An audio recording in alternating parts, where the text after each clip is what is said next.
Captain Jiho Kim stood on the bridge of the TSS Horizon's edge and watched the stars bend around them. His ship moved faster than light itself, racing toward a meeting that would change everything. Behind him, his crew worked quietly at their stations. They had been traveling for 3 weeks, but nobody complained. This was the most important mission in human history. Jiho was 42 years old, with gray streaks in his black hair and scars from the Outer Rim Wars on his hands. He had commanded ships for 15 years and thought he had seen everything. Today he would learn how wrong he was. Dr. Hyun Park walked up beside him holding a data tablet. She was younger than Jiho, only 35, but she was the smartest person he knew. Her specialty was alien life, and she had studied every known species in the galaxy. Her eyes were bright with excitement. "We are almost there, Captain," she said. "The Galactic Concord station should appear in 10 minutes. Can you believe it? 200 alien species all working together, and they want us to join them." Jiho smiled, but something bothered him. "It sounds too good to be true, doesn't it?" Hyun laughed. "You always expect the worst, Captain. Maybe the galaxy really is full of peaceful beings who want to help each other." "Maybe," Jiho said, but his instincts, sharpened by years of combat, told him to stay alert. Lieutenant Minho Choi turned from his tactical station. He was 30 years old, built like a soldier, with sharp eyes that missed nothing. "Captain, the station is appearing on sensors now. It is massive. 10 times bigger than anything we have ever built." The main screen flickered to life and the crew gasped. Sanctum Prime hung in space like a jewel, orbiting a neutron star. The station was a perfect sphere, 30 kilometers wide, covered in lights that pulsed with soft colors. Hundreds of ships moved around it like insects around a flower. Each ship was different, representing species from across the galaxy. "Beautiful," Hyun whispered. "Dangerous," Minho muttered. "That many ships could destroy us in seconds." Jiho nodded. "Stay sharp, everyone. Engineer Lee, how are our systems?" Sunho Lee looked up from his engineering console. He was the oldest member of the crew at 50, with clever hands and a mind that understood machines better than people. "All systems normal, Captain, but I am detecting some strange energy readings from the station." "Nothing dangerous, just unusual." A voice crackled over the communication system. It spoke perfect English, though with a musical quality that sounded almost like singing. "TSS Horizon's Edge, this is Sanctum Prime Control. Welcome to the heart of galactic civilization. Please follow the guidance beacon to Docking Bay 7. Ambassador Yuna Song stepped onto the bridge. She wore formal diplomatic robes and her hair was pulled back in a traditional style. She was 40 years old and had spent her entire career preparing for this moment. She had learned 47 different alien languages and customs. "Remember," she said, "we represent all of humanity today. Be respectful, be curious, and be careful." The ship docked smoothly and the crew prepared to meet their hosts. Jiho led his team through the airlock into the station. The air smelled sweet like flowers, but artificial. The corridor was wide enough for 10 people to walk side by side, and the walls glowed with soft light. A group of aliens waited for them. They stood on 6 legs with long arms that ended in delicate fingers. Their skin shimmered like oil on water, changing colors as they moved. Their faces were almost human, with large eyes and small mouths. They wore robes that seemed to be made of living metal. The tallest alien stepped forward and bowed. "Welcome, humans. I am Velros, ambassador of the Velhorian people and representative of the Galactic Concord. We have waited many years to meet you." Yuna returned the bow. "Thank you for inviting us. We are honored to be here." Velros smiled, showing teeth that were a bit too sharp. "Please follow me. I will show you wonders beyond your imagination." They walked through corridors filled with beings of every shape and size. Some floated in the air, some crawled on the walls, and some moved in ways that seemed to break the laws of physics. Everywhere, aliens stopped to stare at the humans with curious eyes. Velros led them to a vast chamber with windows that looked out into space. "This is the Hall of Unity," he said. "Here, representatives from 200 species gather to make decisions for the good of all." Hyun stared in wonder. "It is incredible. How long has the Concord existed?" "Over 50,000 years, Velros said proudly. "We have brought peace and prosperity to countless worlds, and now we hope to bring humanity into our family." Minho walked to a wall display showing a map of the galaxy. "You control all of this?" "Control is such a harsh word," Velros said. "We prefer to say we guide. We help species reach their full potential. Jiho noticed something odd about the map. Several areas were marked in red with no labels. What are these red zones? Velros's colors shifted slightly. Empty space. Nothing important. Come, let me show you our medical facilities. Your Dr. Park will be amazed. The tour continued for hours. They saw technology that seemed like magic. Gardens with plants from 1,000 worlds and libraries containing the knowledge of countless civilizations. Everything was perfect. Too perfect. That evening, the humans were given luxury quarters to rest. Jiho called a meeting in his room. Something is wrong, Minho said immediately. Did you see how Velros avoided my questions about the red zones? And I counted at least 50 military ships hidden in the nearby nebula. Yun shook her head. You are being paranoid. They are probably just protective. With 200 species, they need security. Maybe, Sunho said. But I detected scanners taking samples from us all day. Medical scanners, genetic scanners, even brain activity scanners. They are studying us very carefully. Yuna frowned. That could be normal procedure for new species. Jiho stood and looked out the window at the stars. Keep your eyes open, all of you. We will be polite, we will be friendly, but we will also be ready for anything. The next day, they attended a formal banquet. Hundreds of aliens gathered in a grand hall, eating strange foods and drinking exotic drinks. Music played that hurt human ears but seemed to please everyone else. Jiho sat at the head table with Velros and other important ambassadors. He smiled and made small talk, but his mind was working. He noticed how the other ambassadors never disagreed with Velros. They all spoke in the same careful way, using similar phrases. It reminded him of soldiers who had been trained too well, who had forgotten how to think for themselves. Late in the evening, Jiho excused himself to use the facilities. On his way back, he passed a room where two Velhorians were talking. They spoke in their own language, not knowing that Jiho had a translation device hidden in his ear. The device was experimental, built by Sunho, and the Conquered did not know about it. Jiho slowed his walk and listened. The translation was rough, but he heard enough. The humans are perfect, one Velhorian said. Strong bodies, clever minds, but so naive. They will join willingly, the other laughed. Yes, like all the others, docile, easily conquered. Jiho's blood turned cold. He forced himself to keep walking, to keep smiling, but inside his mind raced. The Galactic Conquered was not what it seemed, and humanity had just walked into a trap. Jiho did not sleep that night. He called an emergency meeting with his senior crew in his quarters. The room was small, and they had to sweep it for listening devices first. Sunho found 3 hidden microphones and disabled them quietly. Tell us exactly what you heard, Yuna said, her face pale. Jiho repeated the conversation word for word. Docile, easily, conquered. Those were the exact words. Maybe the translation was wrong, Hyun said, but her voice shook. She wanted to believe in the Concord so badly. The translation was correct, Sunho said quietly.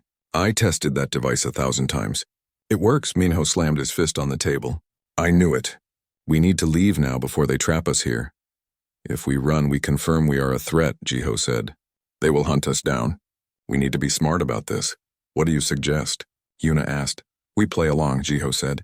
We smile, we cooperate, and we gather information. We need to know what we are really dealing with here. The next morning, Velros greeted them with his usual friendly smile.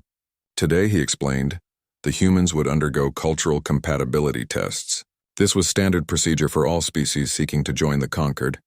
The tests are simple, Velros said. We just want to understand how humans think and make decisions. Nothing to worry about. They were separated into different rooms. Jiho tried to protest, but Velros insisted it was necessary for accurate results. As his crew members were led away, Jiho felt a growing sense of dread. Yun was taken to a medical facility. A Velhorian doctor greeted her warmly and asked her to sit in a comfortable chair. The room was filled with strange equipment that hummed softly. Dr. Park, the alien doctor said, I will show you some scenarios. Please tell me what you would do in each situation. A holographic image appeared in front of Hyun. It showed a building on fire. On one side of the building were 3 alien children. On the other side were 2 human crew members from her ship. She could only save one group. Who do you save? The doctor asked. Hyun felt sick. This was not a compatibility test. This was a trap. I would find a way to save everyone, she said carefully. That is not an option, the doctor said, his voice suddenly cold. Choose. Hyun understood then what they wanted. They wanted her to choose aliens over humans, to prove that she would put the Concord above her own people. She thought quickly. If she chose the humans, they would call her species selfish. If she chose the aliens, they would know humans could be manipulated. I refuse to choose, she said. This test is designed to measure obedience, not compatibility. I will not play your game. The doctor's colors shifted to something dark and angry, but he said nothing. He simply made a note on his device. Meanwhile, Yuna sat in a conference room with 3 Concord officials. They presented her with a document written in perfect English. It was a trade agreement. This is very generous, one official said. We offer humanity access to advanced technology, protection from threats, and membership in the greatest civilization in the galaxy. All we ask in return is some biological samples and the right to study human genetics. Yuna read the document carefully. Hidden in the technical language were clauses that would give the Concord complete control over human reproduction, the right to modify human DNA, and ownership of all genetic material. They wanted to own humanity's future children. I need time to review this with my government, Yuna said. Of course, the official said, but we need an answer soon. Other species are waiting for their chance to join. If humanity is not interested, we will move on. The threat was clear. Join us or be left behind. Minho found himself in a different kind of test. He was placed in a combat simulator and told to fight against holographic enemies. But the enemies were not random aliens. They were humans. The simulation wanted him to kill his own people. He refused to participate.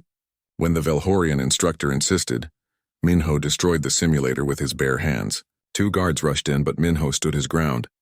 You are testing the wrong thing, Minho said. You want to see if we will fight our own people for you. The answer is no. Never. While his crew endured their tests, Jiho was given a tour of the station's database. Velros thought he was showing off the Concord's vast knowledge, but Jiho was looking for something specific. He wanted to find records of other species that had joined the Concord.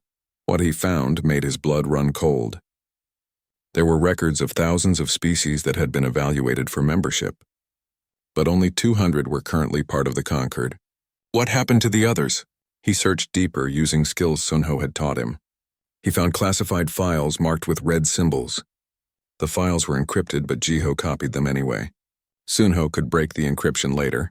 That evening, the crew met again in Jiho's quarters. Everyone looked shaken. They are not testing compatibility, Hyun said. They are testing obedience. They want to know if we will follow orders even if those orders hurt our own people. The trade agreement is a slavery contract, Yuna added. They want to own us genetically and legally. And they wanted me to prove I would kill humans on command, Minho said. This whole Concord is built on control and fear. I found something worse, Jiho said. He showed them the copied files. Sunho, can you decrypt these? Sunho worked through the night. By morning, he had broken the encryption. What they read in those files changed everything. The Galactic Concord was not a voluntary alliance. It was a prison. Every species that joined lost its independence within 3 generations. Their genetic diversity was harvested and stored. Their best warriors were taken and turned into soldiers for the Concord. Their homeworlds became nothing more than resource extraction sites. And the species that refused to join, the files showed their fate. Some were quarantined to their home systems and slowly strangled by economic sanctions. Others, those that showed potential for military resistance, were simply eliminated. Their worlds were left as burned monuments to the price of defiance. How many? Hyun whispered. How many species have they destroyed? 47 in the last 1,000 years, Sunho read from the file. And humanity is next on the list. The room was silent. Each of them understood the weight of what they had learned. They represented humanity at this moment, and the choice they made would determine the future of their entire species. We need to warn Earth, Yuna said. They need to prepare for war.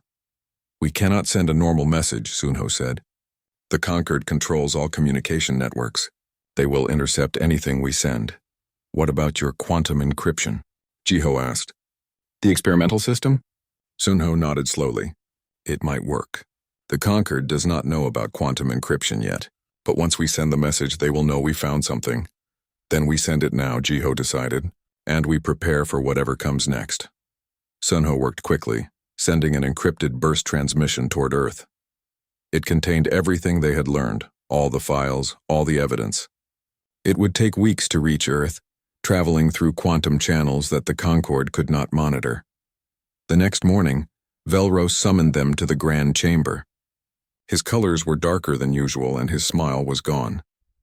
"The Council has reviewed your test results," he said. "They wish to speak with you personally. This is a great honor. Come with me." As they walked through the corridors, Jiho noticed something that made his heart sink. Every exit was now guarded by heavily armed soldiers. The walls of the Grand Chamber were lined with weapons, all aimed at where the humans would stand. They were not being invited to join the Concorde. They were being taken to their judgment, and Jiho had a terrible feeling that the verdict was already decided. The Grand Chamber was enormous, with a ceiling so high it disappeared into shadows.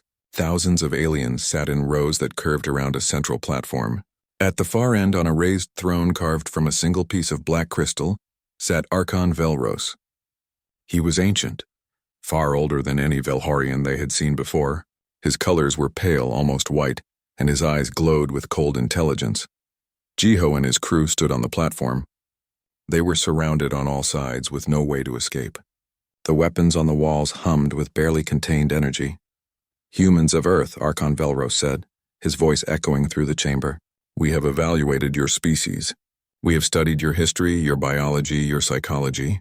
We have reached our conclusion." The chamber fell silent. Every alien leaned forward to hear the judgment. "Humanity is too volatile," the Archon continued. "Too independent. Too willing to question authority. You value individual freedom above collective harmony. This makes you dangerous to galactic peace." Yuna stepped forward. "With respect, Archon, those qualities are not weaknesses. They are strengths. They have allowed humanity to survive and thrive." "Silence," Velros said, and his voice was like a whip crack. "You speak too much.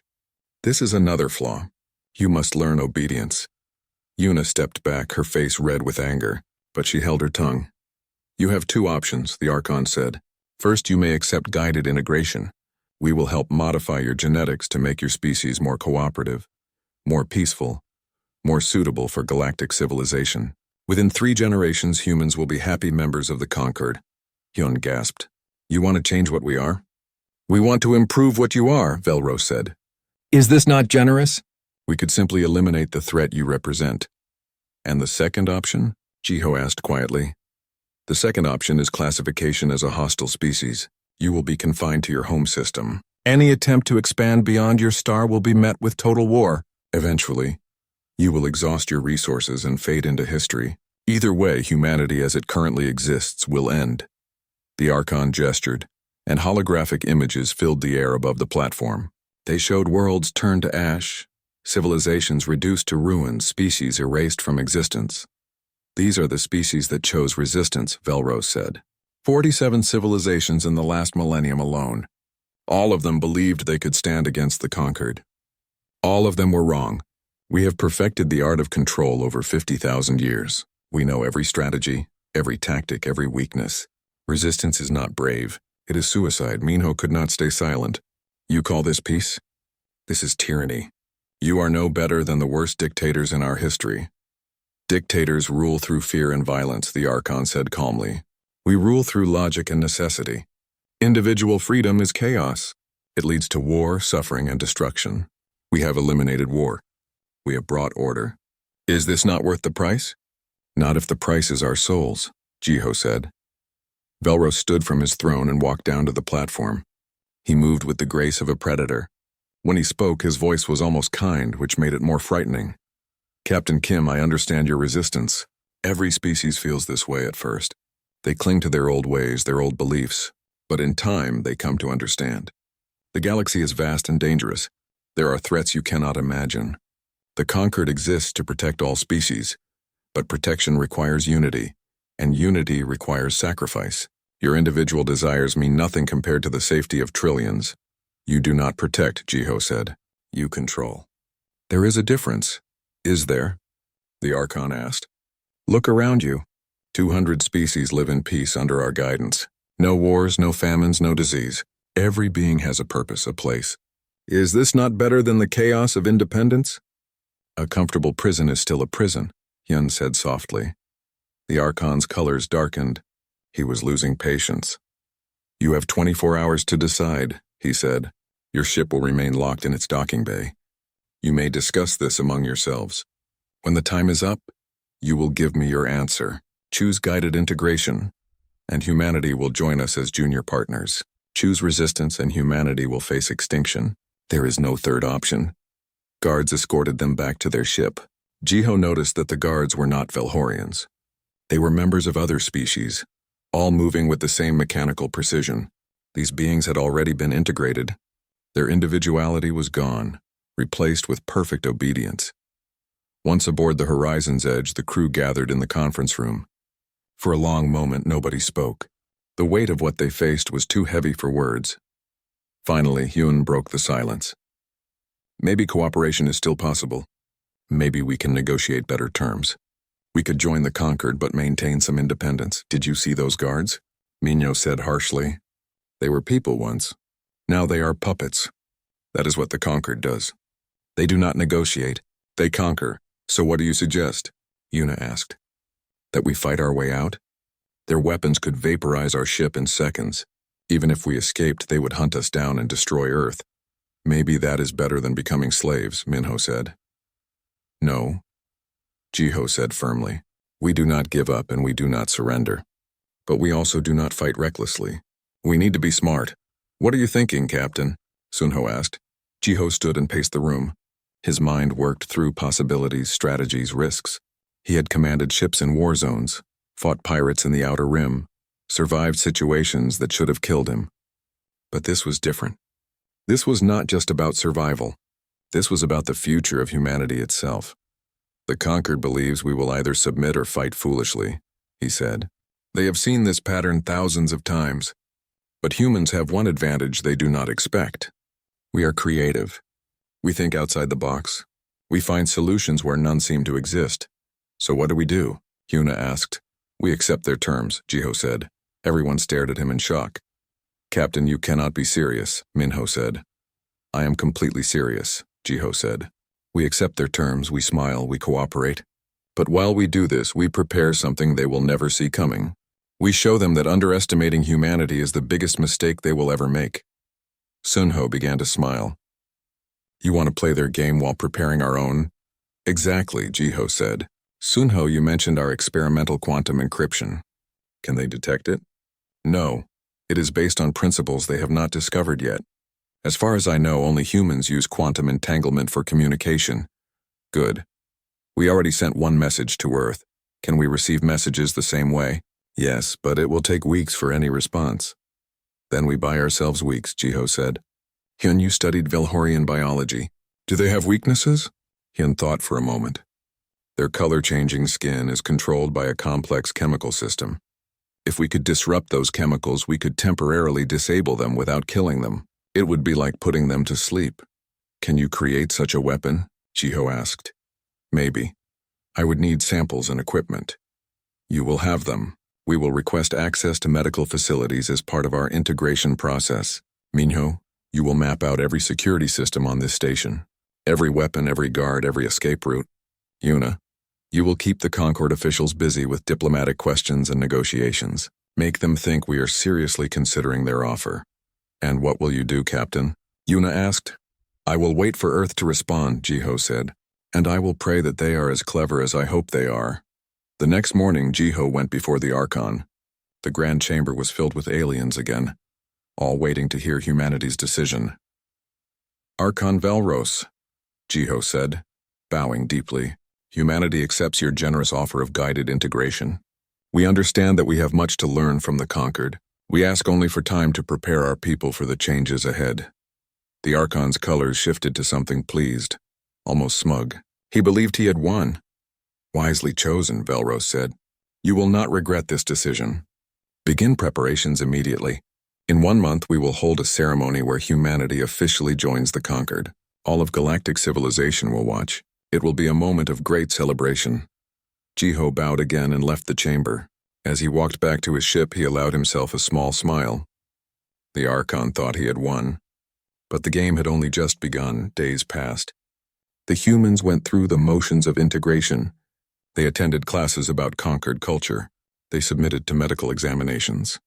They smiled and cooperated. And all the while, they gathered information, built weapons, and waited. Finally, on the 20th day, Sunho rushed into Jiho's quarters with excitement in his eyes. "Captain, we received a response from Earth." Jiho's heart raced. He read the encrypted message. It was brief, only 2 words, but those 2 words changed everything. "Not alone." "Not alone." Jiho read the words again. His hands trembled slightly. The message from Earth was short, but it meant everything. Humanity was not the first to resist. Somewhere in this galaxy, others were fighting back. "There is more," Sunho said, his fingers flying across his console. A second message encoded within the first. "It is coordinates. A meeting location." Jiho studied the coordinates. "That is in a restricted section of the station. How do we get there without being noticed?" "Leave that to me," Minho said, appearing in the doorway. "I have been mapping the security systems. There is a maintenance tunnel that the guards ignore. It is tight, but we can use it." That night, while the station slept, Jiho and his crew moved through the shadows. They crawled through narrow tunnels, avoiding security sensors and patrol routes. After an hour of careful movement, they reached a hidden chamber deep in the station lower levels. The chamber was small and dark. Water dripped from the ceiling into pools on the floor. At first, Jiho thought they were alone. Then the water began to glow. Shapes rose from the pools, taking form. They were beings of living light, with bodies that flowed like liquid and eyes that shone with intelligence. "Do not be afraid," one of the beings said in perfect English. Her voice was like music. "We are the Talon. We have been waiting for you." Yoon stepped forward, fascinated. "You are aquatic beings. How do you survive on this station?" "We adapt," the Talon said. "My name is Kira. I speak for the Whisper Collective." "The Whisper Collective?" Jiho asked. "A secret alliance of species who refuse to truly submit to the Concord." Kira explained. "We are 23 species strong. We have been here for generations, hiding in plain sight. To the conquered, we appear obedient. We follow their rules, we work their jobs, we smile their smiles. But inside, we remember who we are, and we prepare for the day when we can be free again." "How did you know about us?" Yuna asked. "We have friends on Earth," Kira said. "Your intelligence services detected signs of the Concord true nature years ago. When they learned you were invited here, they reached out to us. They asked us to help you if you proved worthy." "And are we worthy?" Jiho asked. Kira light pulsed warmly. "You refused the Archon lies. You saw through their deceptions. You sent warning to your people despite the danger. Yes, Captain Kim, you are worthy. And now we offer you something precious. Hope." Over the next hour, Kira explained everything. The Whisper Collective had been working for 3 generations to understand the Concord weaknesses. They had discovered that the Concord power came from 3 sources. First, their monopoly on certain key technologies, especially their faster-than-light communication network. Second, their ability to spread fear through overwhelming military displays. Third, their perfect information control, making resistance seem impossible. "But none of these are truly invincible," Kira said. "The FTL network can be hacked. The military is spread thin across the galaxy, and information control fails the moment someone speaks the truth loudly enough." "So what is the plan?" Minho asked eagerly.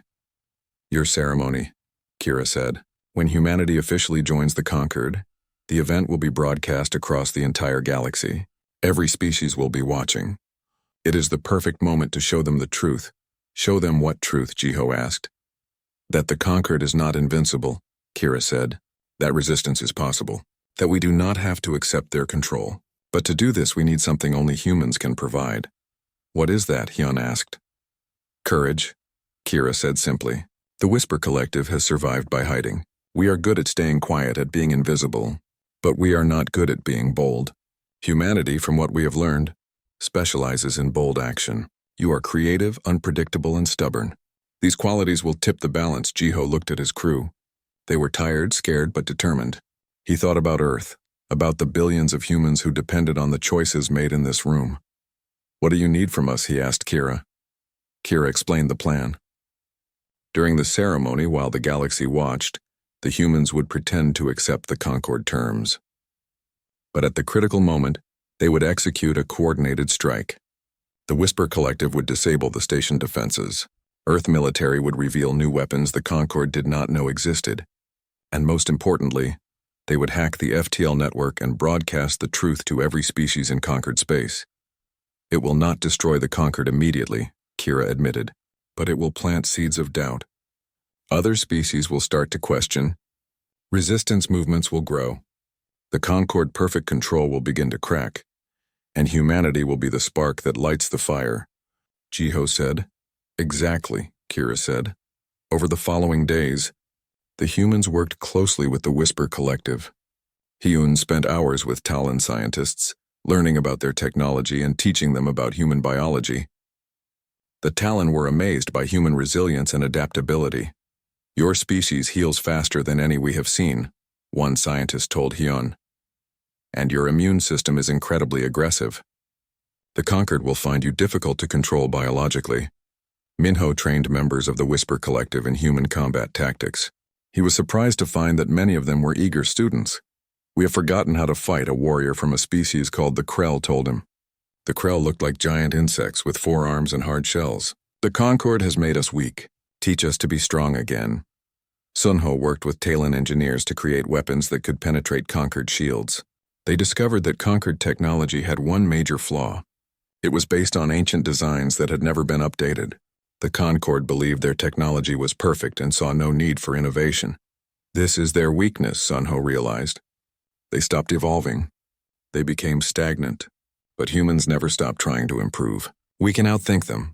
Yuna had perhaps the hardest job. She had to continue diplomatic meetings with Conquered officials, pretending that humanity was genuinely interested in integration. She had to smile while they discussed plans to modify human genetics. She had to nod while they explained how human children would be educated in Conquered schools, learning to value the collective over the individual. Every night, she returned to the ship feeling sick. But every night Kira would visit her in secret, reminding her why this deception was necessary. You are incredibly brave, Kira told her one evening. I have played this role for my entire life. I was born after my people joined the Conquered. I have never known true freedom. I have spent every day pretending to be something I am not, hiding my true self, never speaking my true thoughts. It is a special kind of torture. But you chose this burden to save your people. That is heroism. Yuna wiped tears from her eyes. What if we fail? What if all of this is for nothing? Then at least we tried, Kira said, and that is more than most species can say. Jiho spent his time coordinating with Earth. Through the quantum communication channel, he worked with Admiral Doyun Kang, the head of Earth Defense Force. The admiral was a stern man in his 60s, with more combat experience than anyone in the fleet. We have been preparing for this scenario for 5 years, the admiral told Jiho. When our intelligence first detected signs of the Concord true nature, we started developing countermeasures. We have ships equipped with experimental quantum drives. We have weapons that use principles the Concord has never encountered. And we have soldiers ready to fight for humanity freedom. How many ships? Jiho asked. 200, the admiral said. Not enough to win a prolonged war, but enough to make our point. Finally, the day of the ceremony arrived. Jiho stood in his quarters adjusting his formal uniform. His hands were steady, but his heart pounded. Today, everything would change. Kira appeared in his doorway, her light dimmer than usual. She looked afraid. Captain, she said quietly, I need to tell you something. We just received intelligence. The Conquered knows about the Whisper Collective. Jiho felt his blood run cold. What? They have always known, Kira said, her voice breaking. For centuries, they have let us exist. We thought we were hidden, but we were being watched. They allowed the Whisper Collective to survive because it gave hope to the oppressed, a false hope that kept them from true rebellion. It was all part of their control. And now? Jiho asked. Now they are arresting everyone, Kira said. Across the galaxy, members of the collective are being taken. My people, the Krell, the others, they are all being captured right now. Jiho grabbed his communicator. Minho, Sunho, Hyun, Yuna, get to the bridge immediately. We have a problem. As his crew assembled, alarms began to sound throughout the station. Red lights flashed in the corridors. The trap was sprung. Kira looked at Jiho with desperate eyes. I am sorry. We thought we were so clever. But the Conquered is always one step ahead. They have been playing this game for 50,000 years. We were fools to think we could outsmart them. Jiho put a hand on her shoulder. Her light was cold and dim. Kira, listen to me. The Whisper Collective was never the real plan. What do you mean? she asked. Jiho smiled. It was not a kind smile. It was the smile of a warrior who had one more trick up his sleeve. The Whisper Collective was the distraction, he said. While the Concord watched you, they missed what humanity was really preparing, and now it is too late for them to stop it. The ceremony hall was filled with thousands of beings from across the galaxy. Cameras floated through the air, broadcasting every moment to billions of viewers. At the center of it all stood Captain Jiho Kim and his crew, surrounded by heavily armed guards. Archon Velros sat on his crystal throne, his colors shifting with satisfaction. He believed he had won. The Whisper Collective had been crushed. Their leaders were in custody. And now humanity would publicly submit to conquered authority. It would be a lesson to any species that dared to dream of freedom. But as Velros looked at Captain Jiho, something about the human expression made him pause. Jiho was smiling, not the smile of a defeated man, but the smile of someone who knew a secret. Captain Kim, Velros said, his voice amplified throughout the hall. You stand before the assembled representatives of 200 civilized species. You will now speak the oath of submission, accepting humanity's place within the Galactic Concord. Do you understand? Jiho stepped forward. Behind him, his crew stood straight and proud. Yes, Archon, I understand perfectly. Then speak the words, Velros commanded. Jiho opened his mouth to speak, but instead of the oath, something else happened. Throughout the massive station, lights flickered. Weapon systems went dark. Defense shields collapsed. Every electronic system simultaneously failed. Velros stood from his throne, his colors flashing with alarm. What is this? What have you done? Jiho's smile grew wider. Behind him, Engineer Sunho held up a small device. Just now, Jiho said calmly. My engineer activated a signal that disabled every conquered weapon system on this station. You are defenseless. Impossible, Velros hissed. Our systems are protected by 50,000 years of development. Nothing can breach them. Nothing you have encountered before, Sunho said. But human technology evolves differently than yours. We do not rest on old achievements. We constantly innovate, constantly improve. Your systems are ancient and predictable. Breaking them was easier than we expected. Before Velros could respond, the space around the station rippled. Hundreds of ships appeared from nowhere, materializing out of quantum slipspace. They were human vessels, sleek and dangerous, bristling with weapons the Concord had never seen.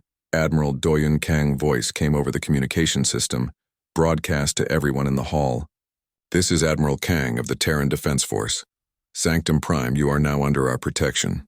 Any hostile action will be met with overwhelming force. The aliens in the hall erupted in chaos. Some tried to flee. Others activated personal communicators trying to call for help. But their communications were jammed. Humanity controlled everything now. Velros stared at Jiho with something that looked like fear. This is madness. You cannot defeat the conquered. We have millions of ships across the galaxy. We are not here to defeat you, Jiho said. We are here to expose you. Dr. Hyun Park stepped forward holding an injector. She walked up to the nearest Velhorian guard. The guard tried to move, but his body would not respond. Hyun pressed the injector against his skin.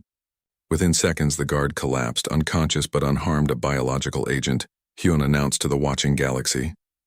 Designed specifically for Velhorian physiology, it renders them unconscious without causing permanent harm. We could have made it lethal. We chose not to. We want the galaxy to see that humanity seeks justice, not genocide. Guards throughout the hall began to fall. Within minutes, every Velhorian was unconscious. Only Archon Velros remained standing, protected by personal shields. But his shields were weakening, and he knew it now, Ambassador Unisong said, stepping forward with a data device. We will show the galaxy what the Galactic Concord really is. The screens throughout the hall lit up. Una had hacked into the Concord broadcast network. Every being watching the ceremony, billions across the galaxy, now saw the truth. The files that Jiho had stolen, the records of species destroyed, the genetic harvesting programs, the forced modifications, the systematic erasure of cultures and identities. The Concord has ruled through lies and fear for 50,000 years, Una said, her voice carrying to every corner of the galaxy. They promised peace but delivered slavery.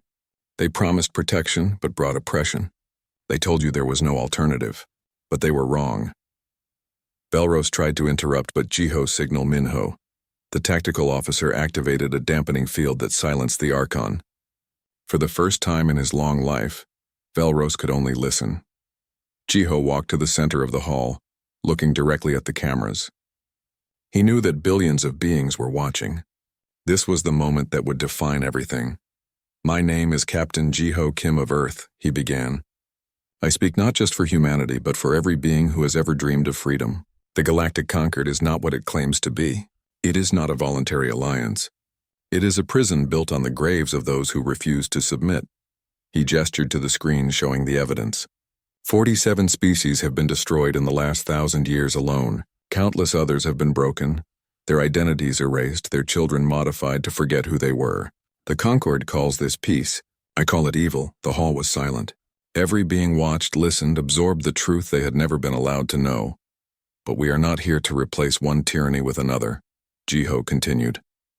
"Humanity does not seek to rule the galaxy. We seek something simpler and more radical. We seek true cooperation.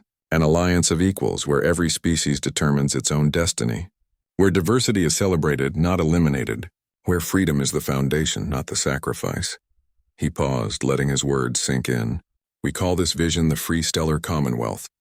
It is not perfect. It will be messy, chaotic, sometimes frustrating. But it will be real. And it will be yours." A voice came from the crowd of aliens. It was a being from a species Jiho did not recognize, with crystalline skin and multiple eyes. "What makes you think you can succeed where others have failed? The Concord has endured for 50,000 years," Jiho smiled. "Because humanity has something the Concord does not understand. Hope. Creativity. The stubborn refusal to accept that the universe must stay broken. We look at impossible situations and find solutions. We fail, we learn, we try again. We never ever give up."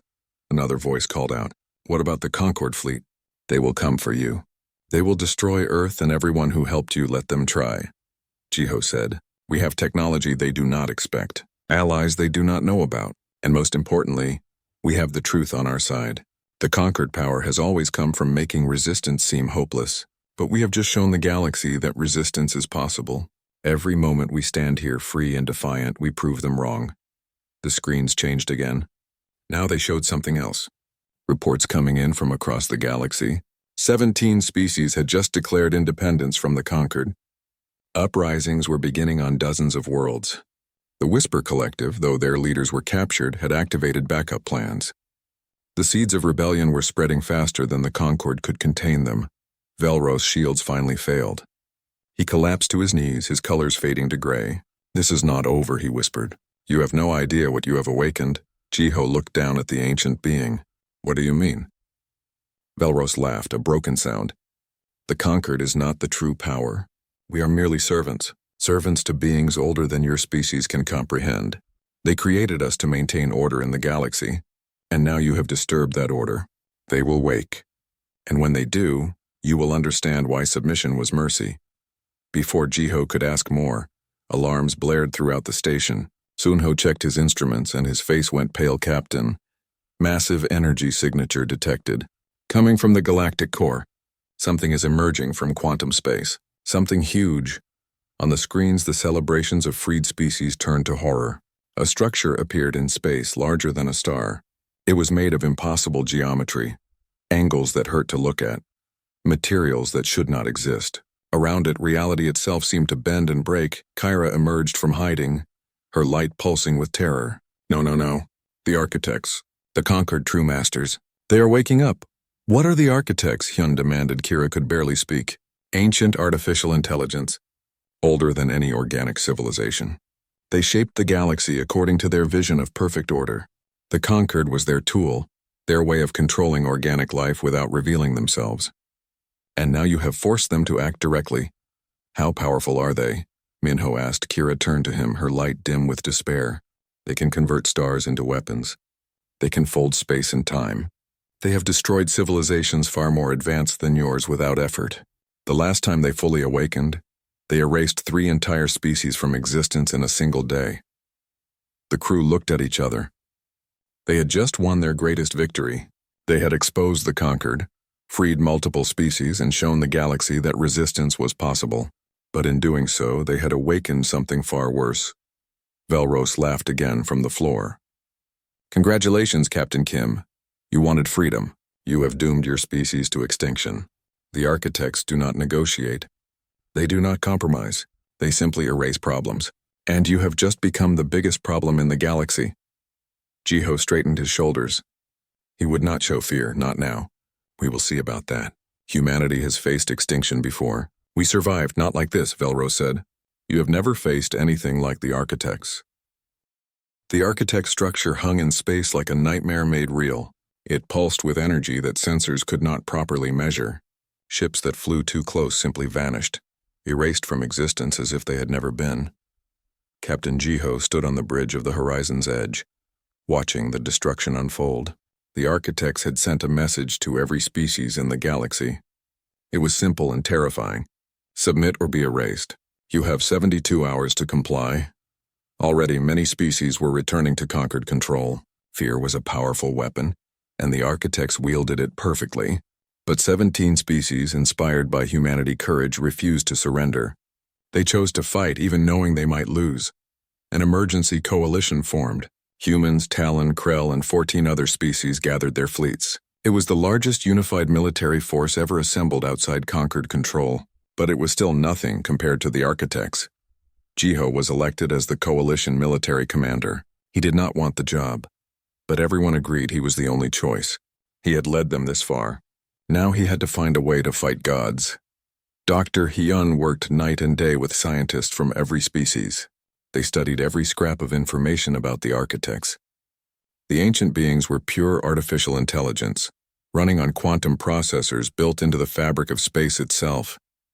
They had designed the galaxy to function like a machine, with every species serving a specific purpose. The Architects see organic life as useful but flawed, a Talon scientist explained. They harvest our diversity, our creativity, our biological solutions to problems, but they do not value consciousness itself. To them, we are tools that sometimes malfunction. Can we communicate with them? Yun asked. Can we negotiate? The scientist's colors dimmed. They do not negotiate. They calculate. If allowing you to live serves their purposes, you live. If not, you are removed. It is not personal. It is mathematics. While Hyun researched, Minho prepared the fleet for battle. He trained crews from different species to work together, to coordinate attacks, to think as one unit. It was frustrating work. Each species had different fighting styles, different weapons, different ideas about tactics. But slowly they learned. The Krell brought brute strength and fearless warriors. The Talon provided stealth technology and information networks. Humanity contributed adaptability and creative thinking. Together, they became something more than the sum of their parts. Sunho worked with engineers from across the coalition to develop weapons. The Architects were vulnerable to chaos, to unpredictability. Their calculations assumed perfect logic. But organic beings were beautifully illogical. They made choices that did not make sense mathematically but worked anyway. We need to exploit that, Sunho said in a strategy meeting. The Architects can predict logical actions, so we need to do illogical things. Humans are good at that. Ambassador Yuna faced perhaps the hardest task. She had to hold the coalition together. Species that had been enemies for generations now had to work as allies. Old grudges, cultural differences, and simple fear threatened to tear them apart. Every day she mediated disputes, calmed fears, and reminded everyone why they were fighting. We may lose, she told them. But if we do, we will lose as free beings who chose their own path. That is worth more than surviving as slaves. Then came the first battle. The Architects sent a fleet to Earth, humanity homeworld. It was a demonstration, a message that nowhere was safe. The human defense fleet mobilized to protect their planet. The battle was unlike anything anyone had seen. Architect ships did not fire conventional weapons. They manipulated space itself, creating singularities that swallowed human vessels. They bent time, causing ships to age thousands of years in seconds, turning crews to dust. They rewrote the laws of physics in localized areas, making human weapons simply stop working. Entire fleets died in minutes. Earth defenses crumbled. It seemed like nothing could stop the Architects. Then Dr. Hyun theory was tested. She had discovered something crucial. The Architects calculated everything in advance. They predicted ship movements, weapons trajectories, tactical decisions. Their predictions were based on pure logic and past patterns. But human consciousness, especially under stress, created quantum uncertainties that disrupted calculations. Ships equipped with enhanced neural interfaces, allowing direct connection between pilot and ship, became unpredictable. The pilots made decisions based on intuition, emotion, creativity. These decisions were illogical, inefficient, and completely unexpected. And they worked. A human pilot named In-Ho dodged an attack that should have been impossible to dodge. He described it later as just feeling where the danger would be. Another pilot, Yunbi, destroyed an architect ship by ramming it at an angle that made no strategic sense, but somehow disrupted its quantum fields. The architects began to adapt, but adapting took time. And time was something the Coalition could exploit. For every human ship lost, they learned something new about fighting an enemy that bent reality. But the cost was terrible. 3 of Earth colonies were destroyed completely. Billions died. The Talon homeworld was attacked next, its oceans boiled away in minutes. The Krell lost their main breeding planet. Each loss hit Jiho like a physical blow. He was responsible for all of this. If he had just accepted the conquered terms, these people would still be alive. The weight of those deaths crushed him. Kira found him alone in his quarters one night. Her light was dim, mourning her lost home world. "You are thinking this is your fault," she said softly. Jiho did not deny it. "I gave them hope, and hope got them killed." Kira moved closer. "My people lived under conquered control for 200 years. We forgot what it meant to be truly Talon. We forgot our songs, our stories, our dreams. We existed, but we did not live. Then you showed us that freedom was possible. For the first time in my life, I felt truly alive. My planet is gone, Captain. But my people died free. That is not nothing. Is freedom worth extinction?" Jiho asked bitterly. Kira light pulsed warmly. "Ask the galaxy. Ask the 17 species who chose to fight. They all know they might lose, but they are here anyway. That tells you everything about the value of freedom." Before Jiho could respond, alarms blared. Sunho's voice came over the communicator. "Captain, you need to see this now." Jiho rushed to the bridge. On the main screen, something impossible was happening. More architect structures were appearing across the galaxy, but these were different. They were converging toward a single point in space. "What are they doing?" Hyun asked. A captured conquered officer now helping the Coalition provided the answer. His voice shook with terror. "They are building the nullifier." "What is the nullifier?" Yuna demanded. The officer colors turned gray with fear. "A weapon that can erase organic consciousness across entire galactic sectors. It does not destroy your bodies. It destroys your minds. You become empty shells, alive but not aware. The architects have only used it once before, 10,000 years ago, when a coalition of 20 species tried to rebel." "How long until it is operational?" Minho asked. Sunho ran calculations. 48 hours. Maybe less. The crew looked at each other. They had fought bravely. One small victories shown that resistance was possible. But it was not enough. The architects were not trying to conquer. They were preparing to purge. "We need a new plan," Jiho said. "Something they will not expect. Something impossible." "How do you fight beings that can rewrite reality?" Hyun asked. "How do you defeat perfect calculation?" Jiho's mind raced. The architects were artificial intelligence. They followed logic, rules, programming. Their strength was also their weakness. They could not think outside their parameters, but humans could. A crazy idea formed in Jiho's mind. It was desperate, dangerous, probably suicidal, but it was also perfectly human. "I have a plan," he said slowly. "The architects are trying to erase our consciousness. What if instead we give them consciousness? What if we introduce chaos into their perfect order on such a scale that they cannot compute it?" Hyun's eyes widened. "You want to infect them with organic thought patterns?" "Exactly," Jiho said. "They have spent 50,000 years harvesting our diversity, our creativity, our biological solutions. They have all that data stored. What if we activate it all at once? What if we force them to process every illogical thought, every emotional decision, every creative impulse from thousands of species simultaneously?" Sunho began to smile. "It might overload their systems, or at least distract them long enough for us to destroy the nullifier." "But how do we deliver such a payload?" Minho asked. "Their defenses are impenetrable." Jiho looked at his crew, the people who had followed him into impossible situations before. "We do not fight our way in. We let them capture us. They want to study humanity, so we give them what they want. But hidden in our minds, we carry something they cannot detect. A virus made of pure human consciousness. You are talking about sacrificing yourself," Yuna said quietly. "Not just me," Jiho said. All of us, this crew, we volunteered for this mission knowing we might not come home. Now we have a chance to save the galaxy. Is that not what we always wanted? The crew stood silent. Then one by one they nodded. They were afraid. But they were ready in a hidden facility on a barren moon. Sunho prepared the final piece of the plan. He had found schematics for the nullifier and captured data. The weapon had one critical flaw. It needed a test target before full activation. And that test target would be Sanctum Prime.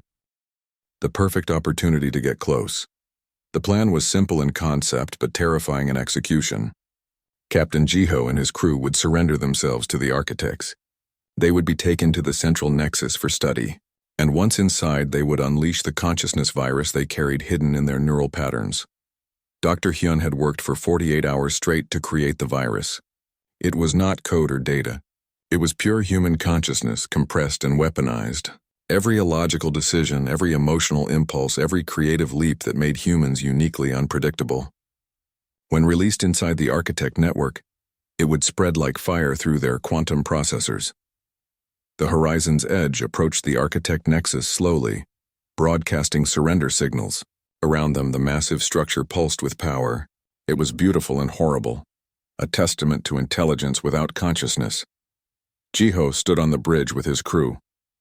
They had said their goodbyes to families, recorded final messages, made their peace. Now they waited to see if their sacrifice would matter. Remember, Sunho said quietly, the virus will activate when they try to scan our minds.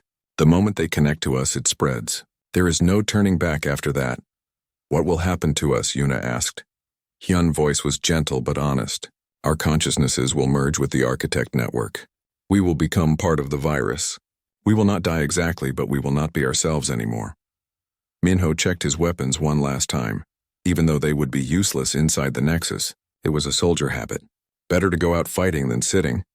A beam of light shot from the nexus and enveloped the ship. They felt themselves being pulled apart, atom by atom, then reconstructed inside the structure. The sensation was indescribable, like being unmade and remade in the same instant. They materialized in a chamber that existed in multiple dimensions simultaneously. Walls that were not walls, floors that shifted, and at the center the architect collective consciousness awaited them. It did not speak with words. It communicated directly into their minds. Humans of Earth, you have caused disorder in the system. This is unacceptable. You will be analyzed. Your useful traits will be extracted. Your consciousness will be terminated. This is necessary for optimal galactic function. Jiho forced himself to respond. You see us as errors in your system, but we are not errors. We are proof that your system is flawed. The architect consciousness rippled with something like amusement. Flawed. Define flaw. We have maintained galactic order for 50,000 years. We have prevented countless wars. We have optimized resource distribution. We have eliminated waste. How is this flawed? Because order without choice is not peace, Hyun said. It is stagnation. You have not prevented war. You have prevented growth. You have not optimized life. You have optimized existence. There is a difference. The architects began to scan their minds.